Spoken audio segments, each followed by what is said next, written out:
भैया ये मेरे घर पे ताला किसने लगा दिया? मैं तो सुबह खुला छोड़ कर गया था। तुम्हारे पापा ने इस घर को गिरवी रखकर सेठ जी से कर्जा लिया था। थोड़ी देर पहले सेठ यहाँ आया था और ये घर किसी डॉक्टर को दे दिया और इसके कागज भी। अरे भैया हमने तो सेठ के सारे पैसे दे दिए। ये कलयुग चल रहा है छोटू, जिसको जहाँ मौका मिलता है वहाँ पकड़ता नहीं। तुमने सेठ को पैसे देते वक्त घर के कागज वापस दिए थे क्या? नहीं भैया, इसके बारे में मुझे कुछ जानकारी नहीं है। तो बस यही तो तुम्हारी भूल थी, जो तुमने सेठ जी को मौका दिया और उसने मौके का फायदा उठा लिया। ये तो मुझसे बहुत बड़ी गलती हो गई। अब मैं क्या करूं? अब तो तुम्हारे पास सिर्फ एक ही रास्ता है, तुम सेठ के पास जाओ और सेठ जी से बात करो। क्या पता उनको तुम पर दया आ जाए। ठीक है, फिर मैं चलता हूँ।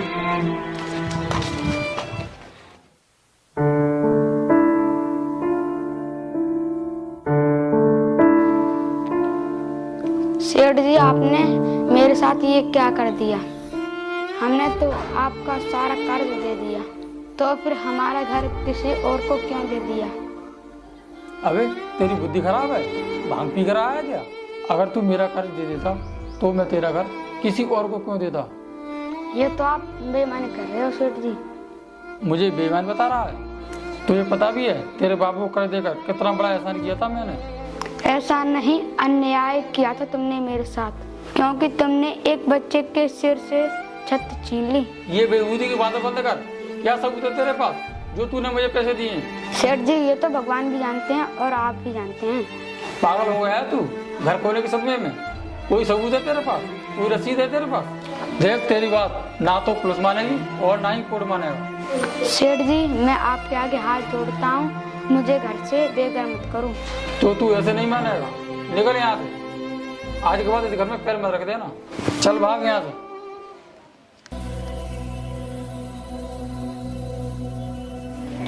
अबे अंदर कहाँ घुसे चला रहा है?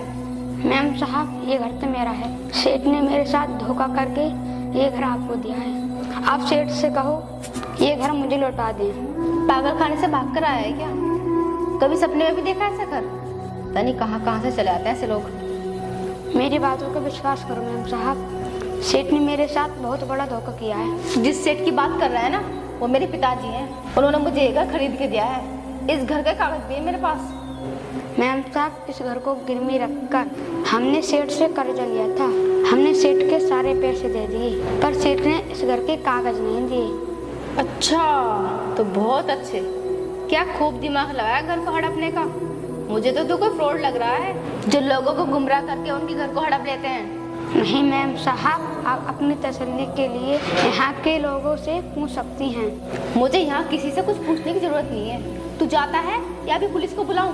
नहीं मैम साहब, आप पुलिस को मत बुलाइए, मैं ही चला जाता हूँ। वहाँ अंदर कहाँ जा रहा है तू? वो चोर तो नहीं है तू? नहीं मैम साहब, इस घर में मेरे पापा की तस्वीर है, मैं वो ले जाना चाहता हूँ। इस घर में तेरा कोई सामान नहीं है, मैं तुझे अच्छी तरीके से जानती हूँ। तू यहाँ चोरी करने का जुगाड़ लगा रहा है ना? और हाँ, अब यहाँ दोबारा आने की कोशिश मत करना, वरना मैं पुलिस को बुला लूंगी। चल अब निकल यहाँ से।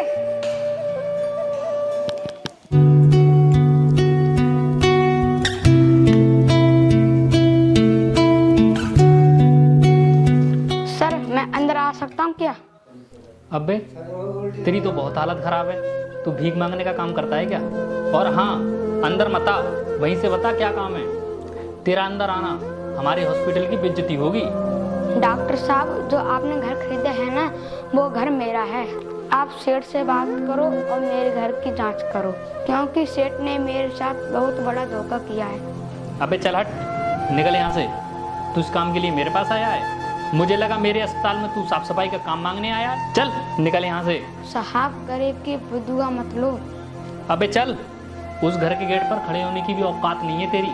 डॉक्टर साहब, मुझे रोड पे लाकर आपको क्या मिल जाएगा? जितना जल्दी हो सके निकल यहाँ से, वरना हर मर्ज का इलाज है मेरे पास।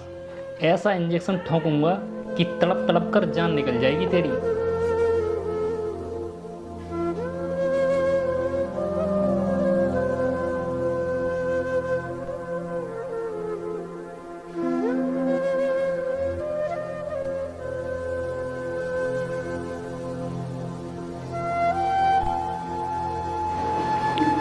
अबे तो यहाँ पर भी पहुंच गया।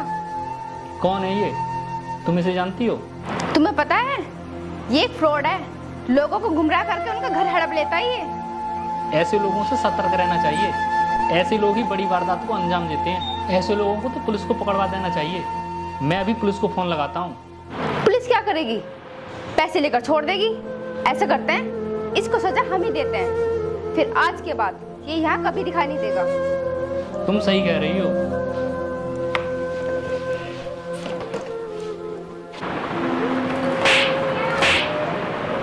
चल अब निकल यहाँ से, और आज के बाद यहाँ कभी दिखाई मत दे जाना।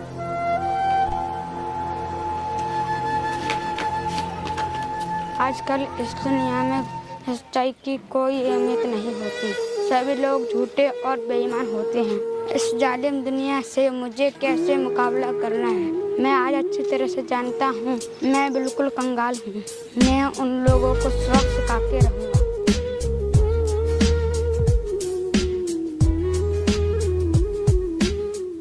अब इस ब्रुश से मैं अपनी किस्मत बदलूंगा और उन लोगों को सबक सिखा के रहूँगा।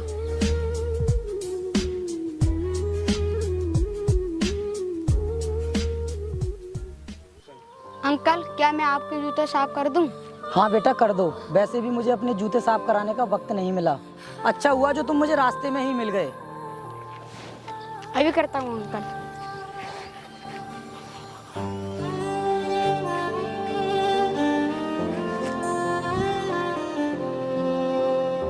अरे बेटा, किस्मत के मारे हुए लगते हो। हाँ अंकल, बहुत बुरी तरह। अरे बेटे, जूते साफ करने से तुम्हारी किस्मत नहीं बदलने वाली। हाँ अंकल, मैं जानता हूँ, लेकिन अंकल मैं बड़े बड़े होटलों पर जाऊँगा, वहाँ पर बड़े बड़े लोग आते हैं और अपने जूते छोड़ जाते हैं। मैं उन जूतों पर पॉलिश करके चमका करके बाजार पर बेचूंगा और एक दिन मैं जूते की कंपनी का बहुत बड़ा मालिक बन जाऊँगा। लगता है बेटे तेरे हौसले बहुत बुलंद हैं। और मैं भी एक होटल का मैनेजर हूँ और मेरे मालिक के बहुत सारे होटल हैं और उन होटलों में मैं तुम्हें जाने की अनुमति दिलवाऊंगा। अच्छा बेटा, तू मेरे साथ चल, क्योंकि आज से तेरा वक्त बदलने वाला है।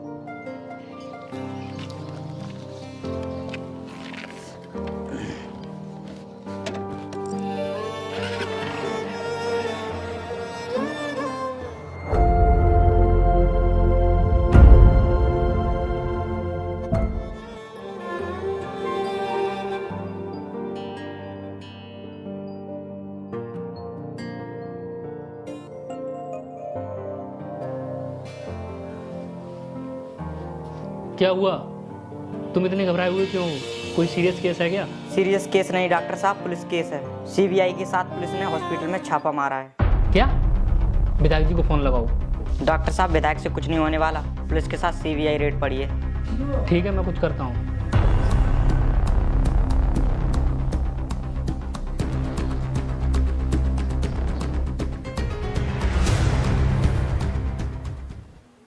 हेलो, मैं डॉक्टर वीर बोल रहा हूँ। डॉक्टर साहब, हमारे पास तुम्हारी गिरफ्तारी का सर्च वारंट है। लेकिन सर, मेरे वारंट किस वजह से निकाले गए हैं? तुम्हारे अस्पताल में नकली दवाइयाँ और ड्रग्स का धंधा होता है।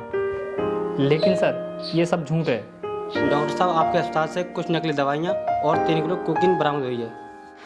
सर, आप नहीं जानते, लोग जलते हैं मेरी तरक्की से। ये सब मुझे फंसाने की कोई नई साजिश है। डॉक्टर साहब, इसमें हम कुछ नहीं कर सकते। ठीक है सर, जिसने भी मेरे ऊपर केस किया है उसके साथ मेरी मीटिंग फिक्स कराओ।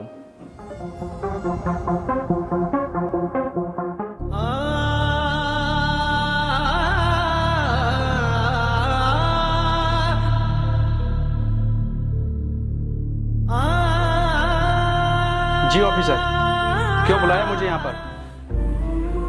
ये डॉक्टर साहब आपसे कुछ सवाल जवाब करना चाहते हैं। जल्दी बोलो, मेरे पास इतना टाइम नहीं है।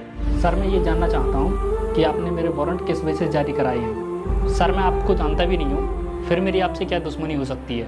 मुझे आप भी जानते हो और आपकी वाइफ भी और आपका सेठ ससुर भी, लेकिन मुझे पहचान नहीं पा रहे हो। माफ कीजिए सर, हमने आपको पहचाना नहीं। अब आप ही बता दीजिए कि आप कौन हो। बेटा, तुम ये सब गलत कह रहे हो। तुम अपना केस वापस ले लो, नहीं तो हम सब रोड पर आ जाएंगे। तभी तो तुम्हें पता पड़ेगा, जब किसी के सर से छत छिनती है ना, तो कितनी तकलीफ होती है। ये क्या बोल रहे हो सर?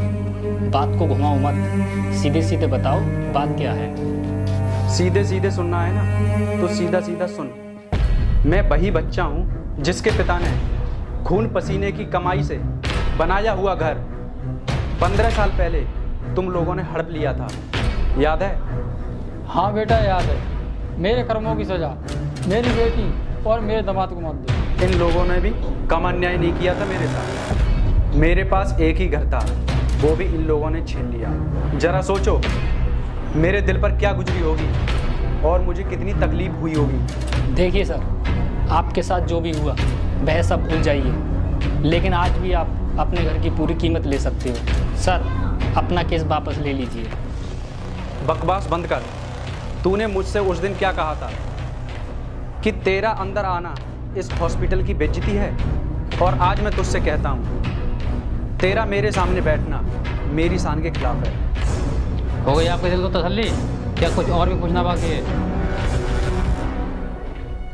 मैं अब किसी को कुछ भी बताने नहीं चाहता, क्योंकि मेरे पास इतना टाइम नहीं है। और सुनो, इन लोगों ने अपनी छोटी छोटी बातों के लिए हमेशा गरीब लोगों की बलि चढ़ाई है, इसलिए इन लोगों को कोर्ट में घसीटो और कड़ी से कड़ी सजा दिलवाओ। ऑफिसर, ले जाओ इन्हें और जेल में डाल दो। चलो भाई चलो।